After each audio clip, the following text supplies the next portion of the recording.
Hello and welcome to Creative Walks. This is Pedro Bonatto. You can find me on social media at Pedro Bonatto with 2 T's, so check the show notes. Today I wanted to talk about something that has been on my mind for a while, which is the idea of the nature of what makes something creative, makes something original too. This came about because a while back I was showing my nephew, now he's 20, but I think he was about 17 or maybe 16 when was the first time that he saw The Matrix, the original Matrix, the movie from 1999. When you think about it, it's so long time ago already, 20 years. But it was very interesting because he was going to go to film school and he was really into movies and everything, and he had never seen The Matrix, so we decided to watch it.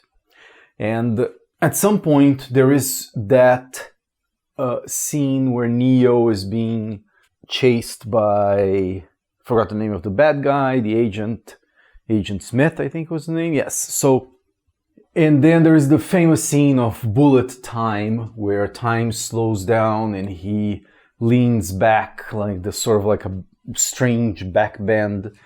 And of course, since then, that kind of aesthetic and that kind of camera movement has been around in a lot of different movies. I remember even a couple of years later, everybody was trying to do bullet time out of nowhere for no reason. But it became part of the vocabulary of filmmaking to have those kinds of movements. And not only that, there's a lot of other elements from The Matrix that have influenced cinema ever since. And he grew up with these other movies, right? And I remember we were watching, and then he said, "Oh, cool, they're also doing bullet time." And I remember telling him like, "Oh, these guys invented it." For the movies, of course, there's like some advertising or something where they got inspiration from, but in movies, that was the first time that it happened.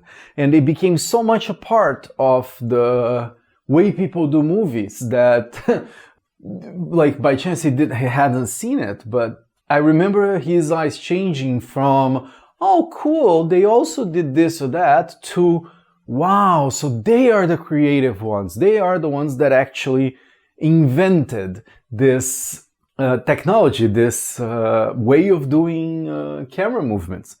And you could trace it back literally 20 years, and there it is. There is even one scene from, I think, Alfred Hitchcock, that he decided to put the camera around, I may be wrong about this, but I think that's the case, that he put the camera around on rails so it could go around the characters. And I think there is like a famous kiss scene where the camera goes around the couple. And you can imagine how many times those kinds of things became used in the movie. So I gave this example just to illustrate this idea that what makes something creative. And then on my own experience, especially here that I've been in for a few months in Ukraine, and it's basically behind the Iron Curtain after the curtain has fallen, right? So it's very interesting that a lot of things here are basically the same as everywhere else. And a lot of things are very, very, very, very different.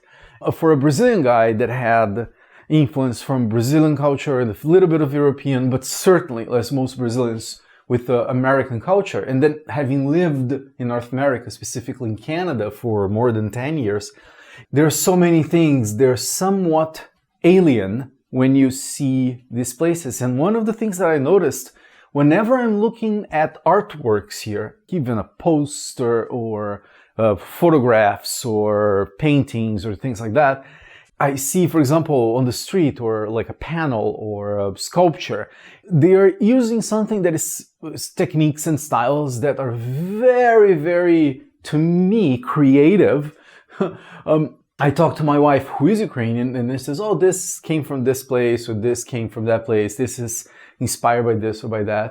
Or even worse, whenever I see something as so unique and such interesting item and so beautiful and so creative, and then you go 3 stores down and there is like a whole series of paintings or items that have the same characteristics, and then you sort of feel a little bit robbed of the original experience. With these two examples, this has been on my mind, and I really don't know how to solve it.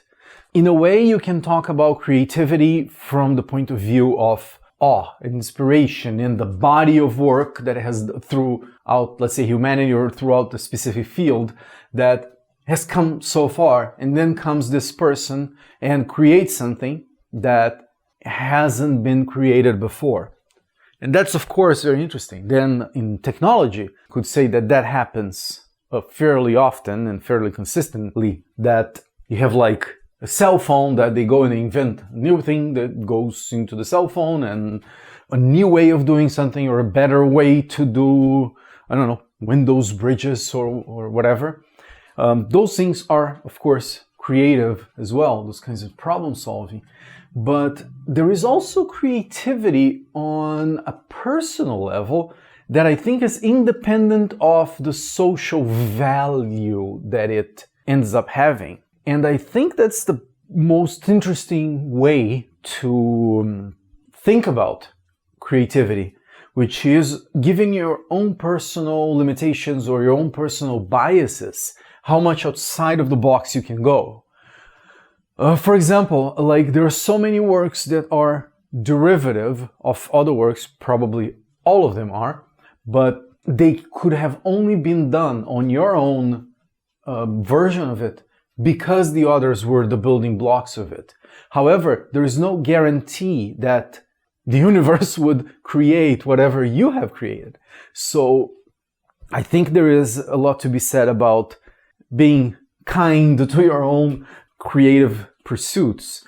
In the case of valuing, judging creativity, I am very much in the camp of withholding judgment. And I say that because sometimes I remember seeing certain things that I thought were so amazing and creative and awe-inspiring, and then you go years later, come back to it, and there is nothing to it. There is no magic or mystery anymore. So I think that a lot of the impression we have, especially from artworks, it is rooted in time.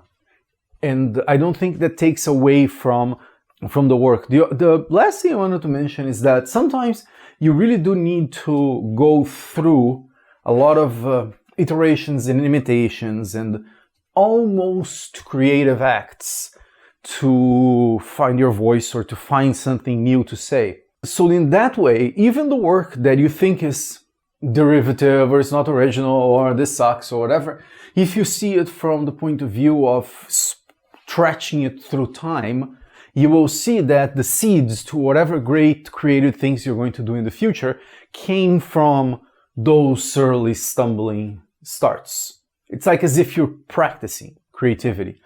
Those are my thoughts for today, initial thoughts on the nature of creativity. So just to recap, this idea of you have creativity as a social benefit or a social value that is judged by outside eyes. Then you have creativity from the point of view of personal transformation, where you create something that did not exist in your world before, and that is as valid as the first one. And then you have this idea of how to judge artworks or creativity through time when you have an unfinished artwork, if you think about it. Like it's a body of work that is started with something, and that was the seed of creativity. So with that, I'll leave you for today. I hope you found this interesting. I'm trying to get the audio a little bit better and a little bit easier to listen to me when I'm talking, and also not go to walk right after I went to the gym. Anyway, hit me up. This is a new show that every morning I wake up and think about what did I get myself into, but I'm having fun. Anytime I actually put the record button, I have fun. So hopefully you have it too. Hopefully it is valuable. And let me know if there are any subjects you'd like me to riff about. I would really appreciate it. So you can find me on Instagram at Pedro Bonatto. That's PedroBonatto. On Twitter and Facebook. Just Google me. So I would love to hear from you. Thank you, and I'll see you tomorrow.